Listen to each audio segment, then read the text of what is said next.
और आज का इन्फॉर्मेशन वीडियो ये है कि एनआरसी के विषय में जो हम लोग हेमंत सर ने बोला गया है कि जिसके बाद एनआरसी आइडेंटिटी कार्ड हो या ना हो, अगर वो ओरिजिनल हो या ना हो, अगर वो नहीं है आसाम का मेंबर तो वो नहीं रहेगा आसाम मेंबर। सो आज के इन्फॉर्मेशन इतना ही, मिलते हैं कल गाइस। ইয়াত আৰু এক্টত কোনো এনআৰচিৰ শব্দ নাই। এনআৰচি থাকিলেও যাব নাথাকিলেও যাব। এইখন আইনৰ লগত এনআৰচিৰ কোনো ৰেফাৰেন্সো নাই, এনআৰচিৰ কোনো সম্বন্ধও নাই। আৰু উচ্চতম ন্যায়ালয়ে ইতিমধ্যে কৈছে এনআৰচিত নাম থাকিলেও নাথাকিলেও বিদেশীয়ে যদি বিদেশী বুলি প্ৰুভ হয় তেওঁ যাব লাগিব।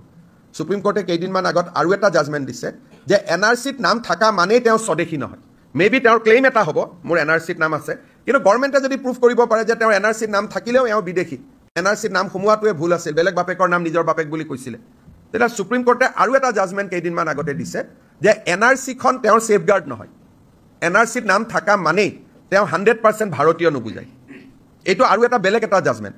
কিন্তু এইখন এক্টত এনআৰচি চোৱা নোচোৱা কোনো কথা নাই। ডিচিয়ে যি সিদ্ধান্ত ল'ব সেইটোৱে ফাইনেল।